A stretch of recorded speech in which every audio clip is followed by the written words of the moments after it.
তখন গভীর, চারদিকে নিস্তব্ধতা। গ্রামের পাশের পুরনো শ্মশানটা আজও আগের মতোই ভয়ঙ্কর। একদিন সাহস করে রাহাত সেখানে যায়। সে শুনেছিল মধ্যরাতে নাকি সেখানে কেউ কান্না করে। হঠাৎ বাতাস থেমে গেল, চারদিক ঠান্ডা হয়ে উঠল। রাহাত দেখল একটা সাদা ছায়া ধীরে ধীরে তার দিকে এগিয়ে আসছে। চোখ দুটো লাল, মুখে অদ্ভুত হাসি। ছায়াটা ফিসফিস করে বলল, তুই আমার জায়গায় কেন এসেছিস? রাহাত দৌড়াতে চাইল, কিন্তু তার পা নড়ছে না।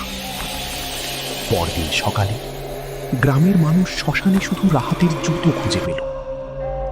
আর সেই রাতের পর থেকে শ্মশানে দুজনের কান্না শোনা যায়। ডো।